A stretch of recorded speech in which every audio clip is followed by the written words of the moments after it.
guys, Samantha from Jessima Tutorials here, and today I'm going to be showing you how to create a necklace using the technique that I have on these beads over here. So these were made a while back as a little test, and so today I'm going to be turning them into a project. So first I want to show you how to do the grey background clay. This was actually Cernit that I used, one of the mixed versions, but I want to show you how to make your own version with premo. So what you'll need is some premo translucent, and I'm using premo white translucent, but you can use normal premo translucent. And you're also going to need some embossing powders. Now you want to go for a black and a few browns. It doesn't matter exactly what type you go for, just make sure that you do have a black and make sure that the browns are fairly dark. So I'd probably say this is more of a bronze, while this is more of an antique copper colour. Okay, and what we're going to do is we're going to open up this embossing powder. And you can see there's quite a lot in here. And we're going to put quite a bit into the clay, because this is actually what's going to be colouring the translucent. Okay, got a bit of black in there. I'm going to open the bronze now. Oh, not bronze, the antique copper. I'm not going to put as much of that in as the black, because I want the black to be the main colour. And then I've got some of the bronze. Probably about equal amounts bronze to equal amounts copper. And then just spread that over the clay, like so. Okay.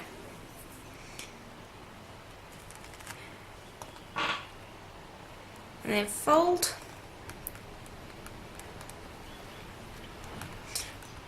And this bit can be a little bit difficult because the embossing powder likes to escape. So just fold it so you get almost like a little pocket trapping the embossing powder in there, and then roll it through your pasta machine, fold tight down.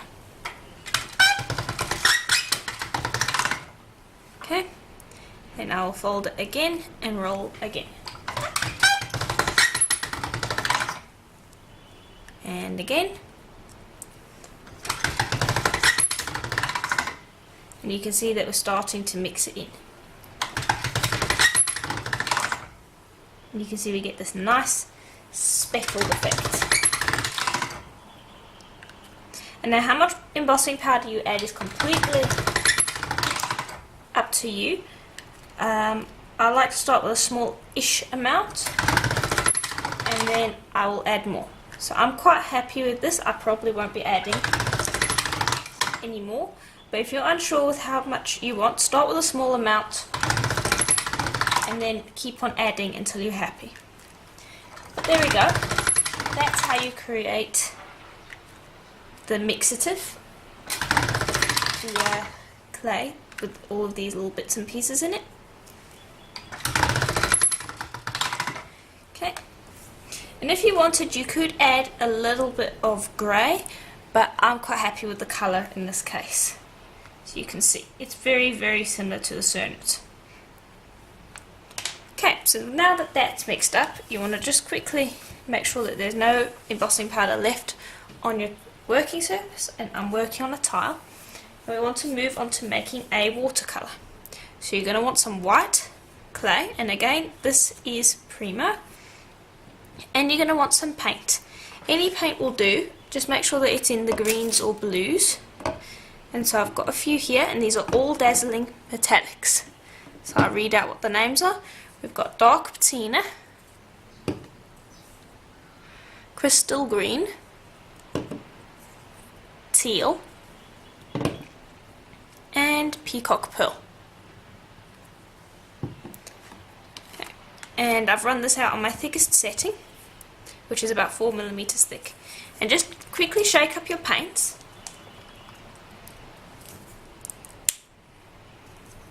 And I like to just use my finger for this. But if you don't like using your finger, you could always just use a brush. But I like to be a bit more hands-on. And just streak it across your clay, like so. Okay, and that was the peacock pearl. Okay. Then I'm going to move on to the teal, and again I'll give that a shake. And now you don't have to use metallic colours, you could use pastel colours as well if you wanted to, but personally I like the metallics because they give a little bit of an extra shine. And just continue streaking the paint over the surface of the clay and aim to cover up the white spots.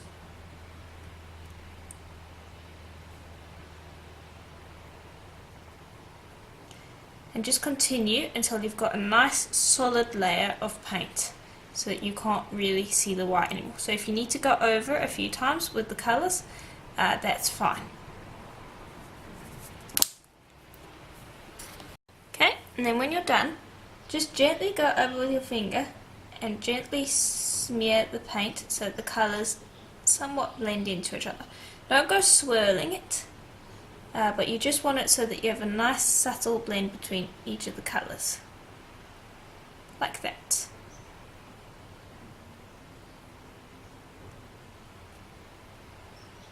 Okay, then we will allow that to dry. And if you're impatient, you can use a hairdryer or a heat gun on a low setting to just quickly dry off the paint. Okay, so it has dried sufficiently. There shouldn't be any wet spots on it. Now you'll need a sheet of translucent premo and on the thinnest setting of your pasta machine. And it needs to be as thin as you can get it. And now the reason we are putting this over the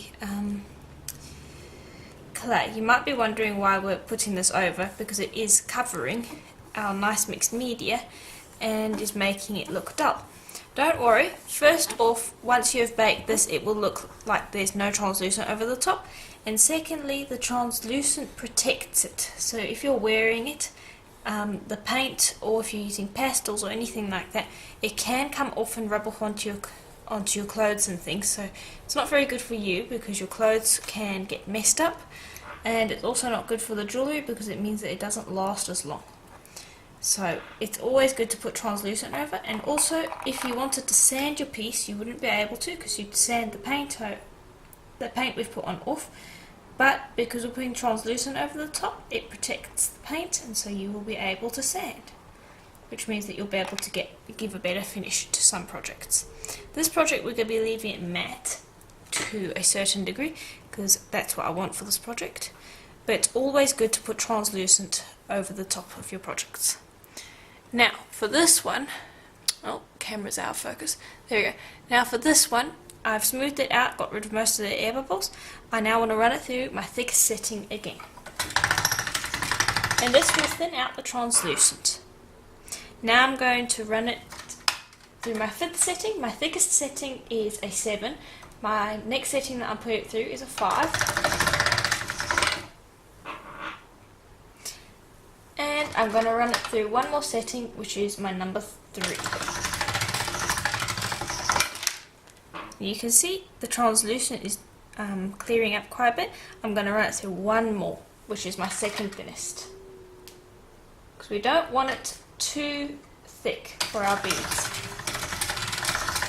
And it's also going to be stretching out the paint, which will make it a little bit lighter, which is nice. And that's why I said we needed to cover it completely. But there we are, it's almost like the translucent wasn't there.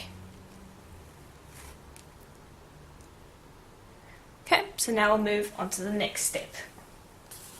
So the next step is to take our clay that we have mixed up, and we're going to roll this through the pasta machine on my middle setting, just so we thin it out to about 2 millimeters thick.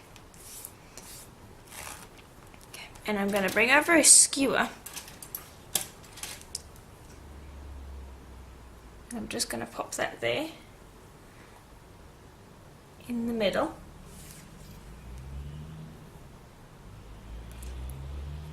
And I'm going to trim this down.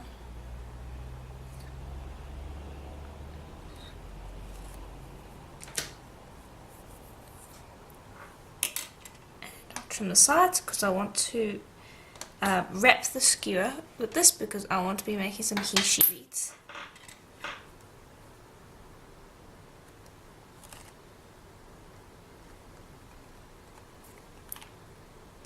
And this can be a little delicate, especially since the skewer is made out of wood, which means that the clay doesn't typically stick to it. And that is why I'm using a skewer as well, because we're going to be baking the clay on the skewer, and so I don't want it to stick. But you can see it doesn't like sticking at all, so it takes a little bit of work. But just roll it up around the skewer until you touch the other side, and then unroll it quickly.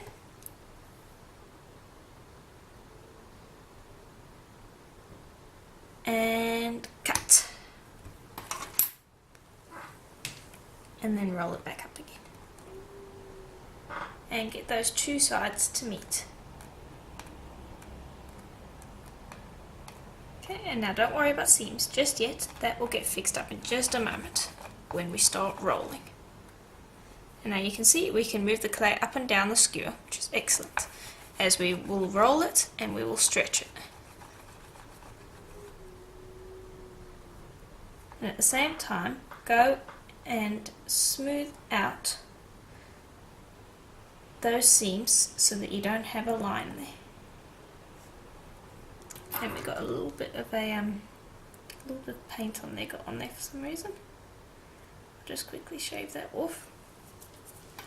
Here you go. And then go back to smoothing off any of the seams because you don't want a line there. So just press on it and smooth, and that will get rid of the seam.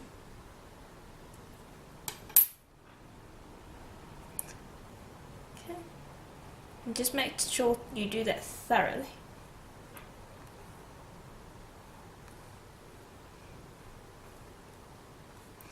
Okay, and then I'm just going to squish this clay back up.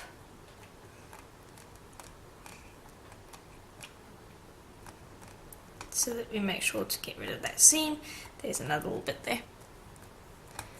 Okay, and then we're going to stretch that along the skewer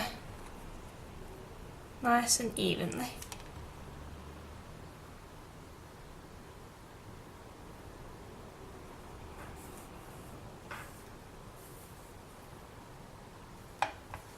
Okay, and there we go.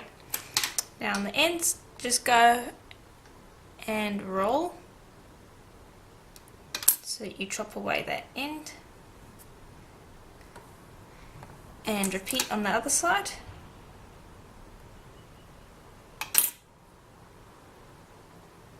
And then put that to the side because we will bake that in a minute.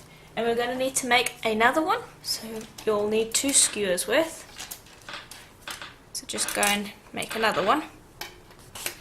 Okay, and then once you've done that, grab your clay again, just quickly trim up the ends if you need to, and again you will need to wrap it on a skewer, but this time we are going to be making these. So I'll just quickly wrap it, and before we wrap it I actually want to chop this in half.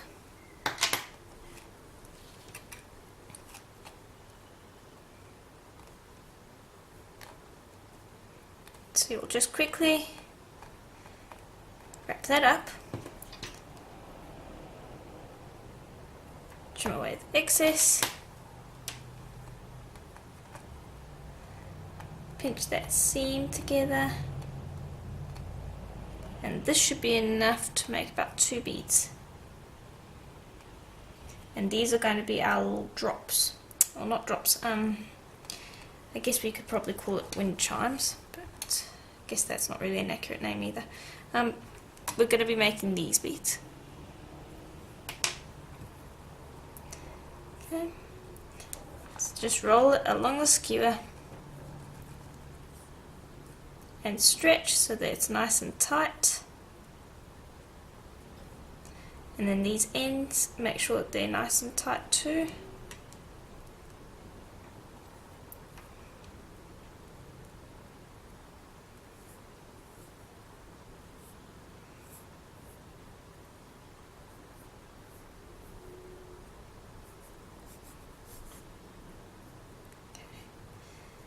Just making sure that's all nice and even. Okay. Now you want to decide how long your bead is going to be, and then just trim it off. Like that. Okay. And this is going to be the end of our bead, and I like that it looks unneat. Okay, there's another one. And don't make them all the same size either. Now we're going to take this, and I might be able to get another 2 out of it. Might not, we'll see. But just roll the end again, so that it gets all kind of messy and torn.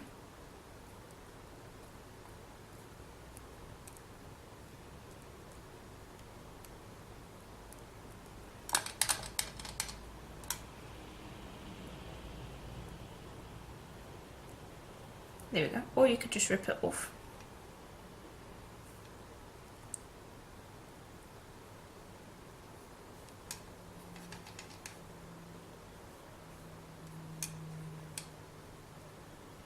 Okay, and decide which end you like the best.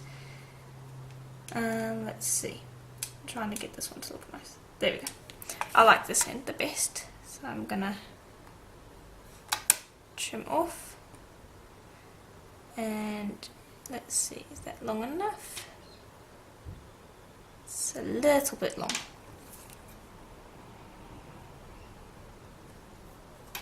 There you go. And then you'll make a few of these. How many is completely up to you.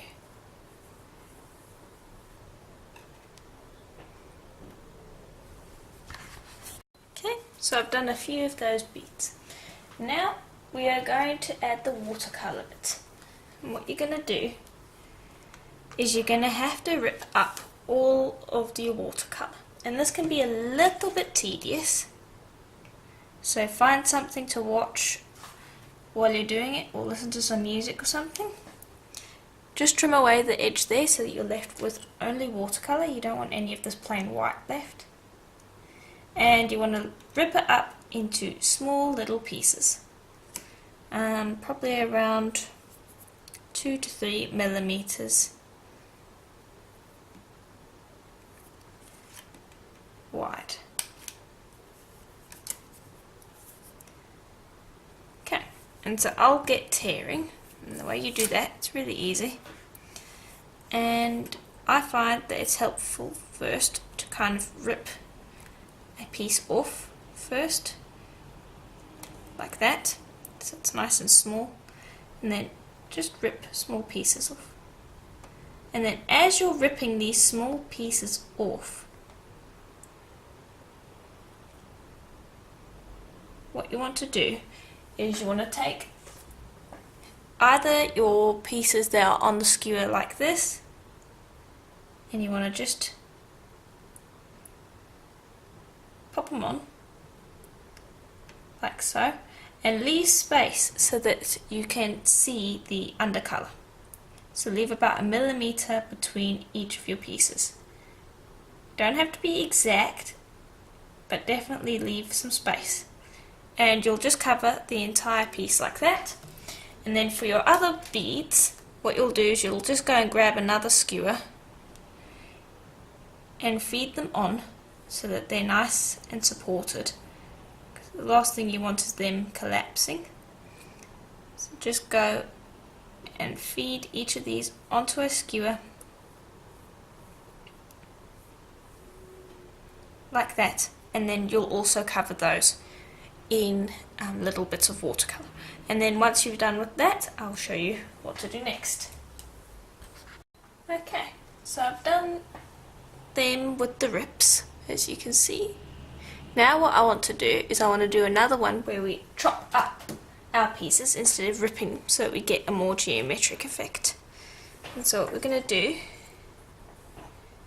is we're just quickly going to trim off that side so that we don't get any ripped edges.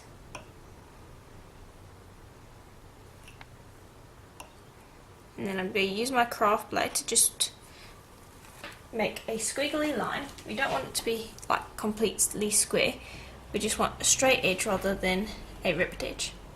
Then just tap that down and just trim away this white bit on the edge here, and then just cut out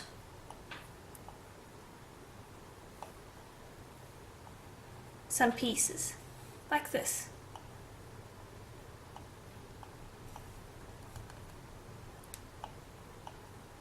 And it will give us a completely different look than the rips that we made. Okay.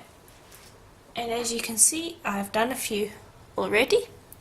And all you would do is basically the exact same as the rips. You just take your pieces and you stick them on. Now don't press too hard yet. Lay all of them on and then I'll show you how to nicely flatten these onto your piece. And there we go.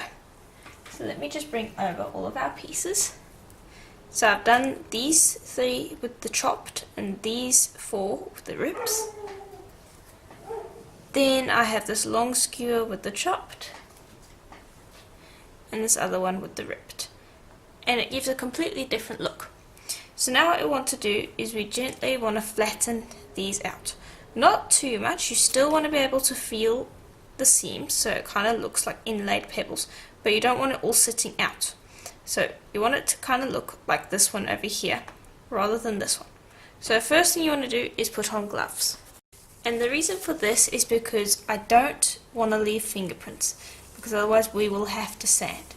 So just go and gently smooth off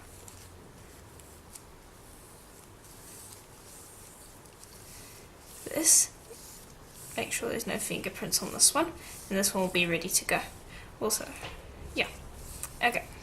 So I'll just put that to the side, and this one we're going to just gently roll.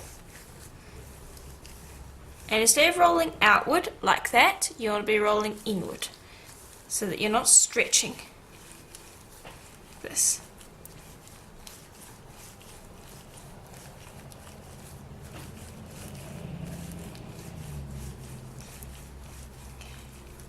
There we go. And that will flatten them out.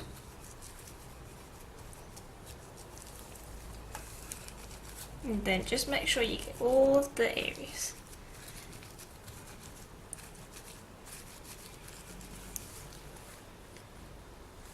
Okay. And there we are. I can still feel them, but they're nicely squished on. So now what I'm going to do is I'm just gently going to grab one end and pull. Maybe roll a little bit more and pull.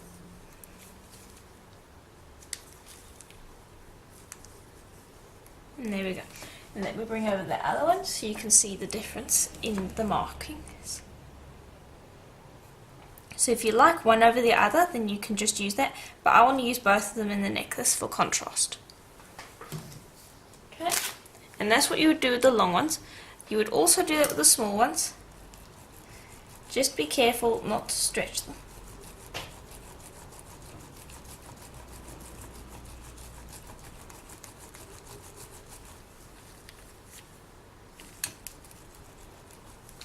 Okay, and then those, just gently tap onto the skewer again, and I'll continue to do that until all of them are flattened, and then I'll show you what to do next. Okay, and there they are, they're all flattened out. So hopefully you can still see that there is texture on here, but it's nice and smooth and there aren't any fingerprints, which is important because if we're going to leave it matte, we don't want fingerprints. So now just pop these off the side quickly, and just grab some leftover clay, or clay that you're not planning to use. So I've got some here.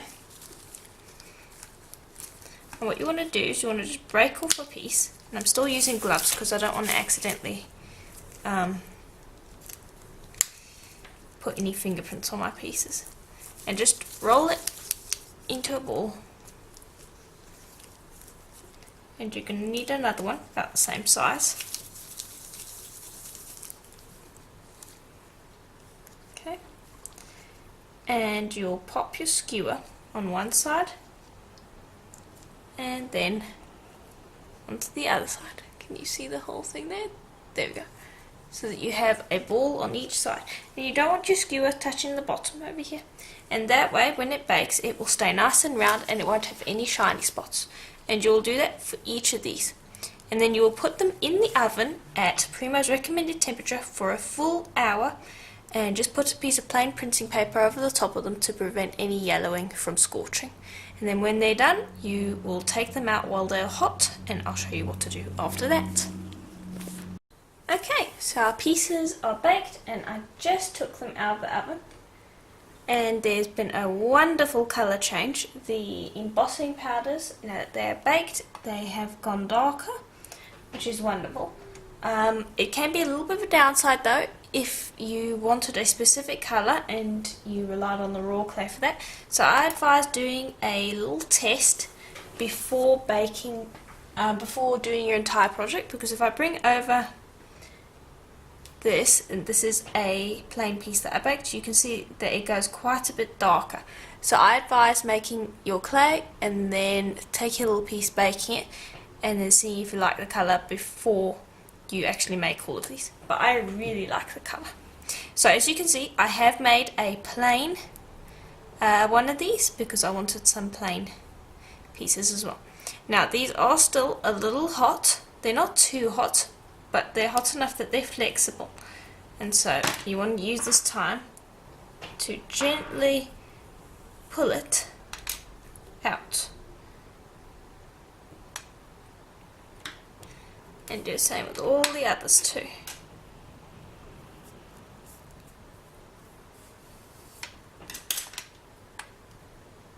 Okay, and then if you can, curl them gently while they cool. That way it will look nice on your necklace. So just hold them like that and they will cool, and they'll have a slight curve to them while they're cool. You can also go and take them to a sink and cool them down there as well. Okay, and then when they are cooled, you want to also go and take these off. And these ones you want to allow to cool on the skewer. They should come off just fine once cool, but we cool them on the skewer because we want them to stay straight.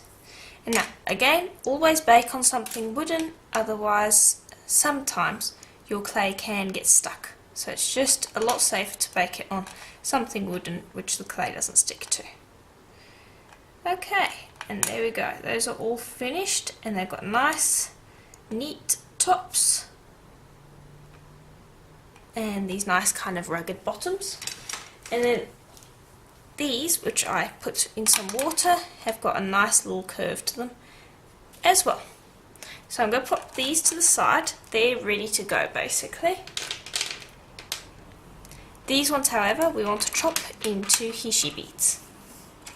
So go and grab a nice sharp blade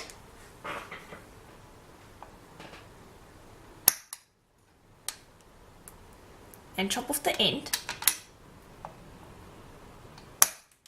There we go.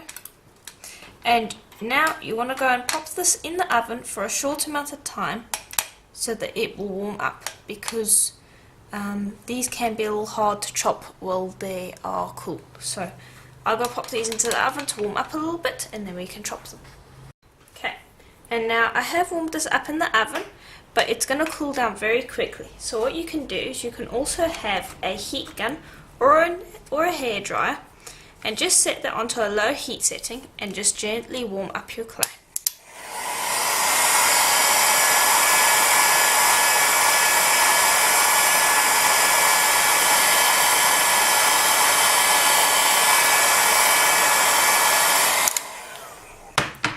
and that should keep it a nice warm temperature while you chop your Fiji beads. And your clay is going to cool down again, so you're going to need to warm it up periodically. You don't want to warm it up too much though, because then the clay becomes a little too rubbery and it makes cutting difficult. But you can see here, as I chop, it's chopping pretty easily. I'm going to need to warm it up in a minute, so I'm just chopping very fast. And you will do that with all of your sticks. But what you'll do is with each stick, you want to put that into a separate packet. You don't want to be going and mixing them up, because we want to keep these all separate. And when I've done that, we can just finish up a few things and start assembling our necklace. Okay, so the next thing to do is to take a drill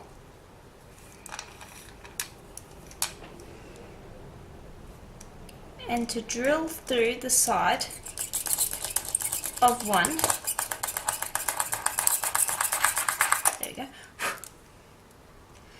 Of one of your tubes. And you want it to be a fair amount down from the top. So I'd say maybe around 1/2 centimetre from the top of your tube. And you want it to be on the tidy end. The scruffy end needs to be pointing down. And you will do that for all of them. Okay, so we're ready to begin. And I've got all my Fiji beads nicely in packets separately. And one more thing that you're going to need, and this is completely optional, but I thought it made a nice contrast, are some little shell beads. And I'd advise using white because they're quite a strong contrast from the rather dark ones that we've used here. And you want ones that you can string from one end to the other, so that's how they're going to appear. So that's optional, but I would recommend it. Okay, so to start the necklace, you're going to need a piece of string, and I'm using Accu-flex.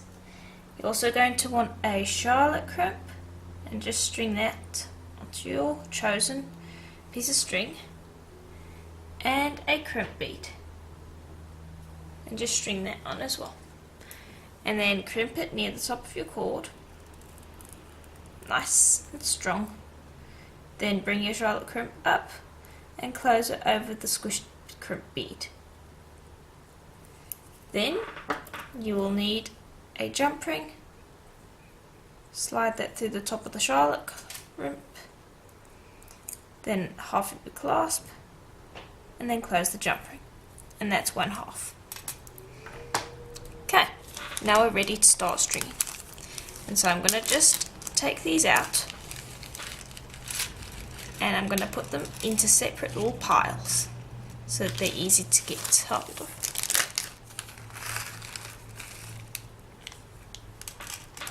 And now you can do this project in many different colours. I'm going for an ocean theme today, so that is why I've done it in these blue-green colours. But you could do it in any colour you want. I think purple would look quite nice, as well as a red and orange. But I'm going for an ocean theme. Okay, so I'm first going to string on a shell.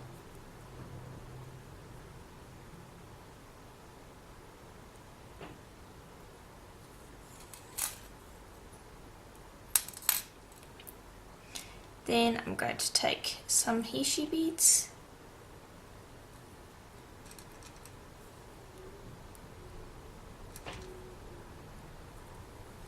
and string them on. Then I'm going to take another shell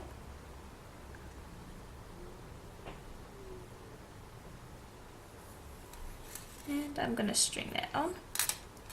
And then I'm going to take another group of Fiji beads. And I'll continue stringing like this until I've reached about halfway on the necklace. And then I'll show you how to string these. Okay, and here is how it looks so far, and I'm really quite happy with how it looks. Now you'll stop on the plain Fiji beads, and then we'll grab these and we need to arrange them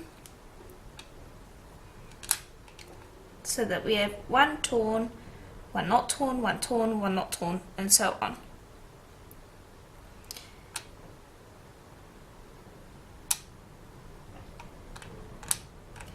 There we go.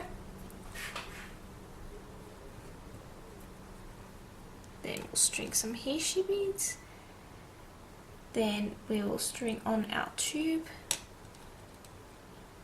Then we will string another 4 Hishi beads, the plain ones.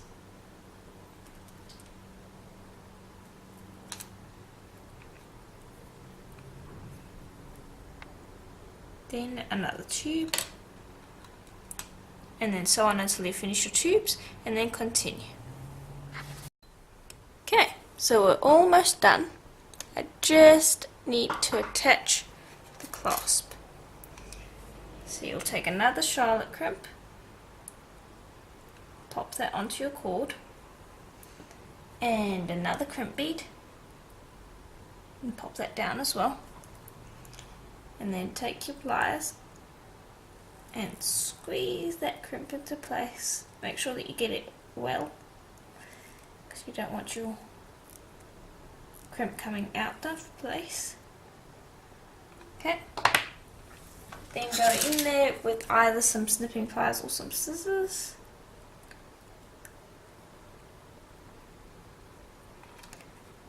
And snip away the extra bits.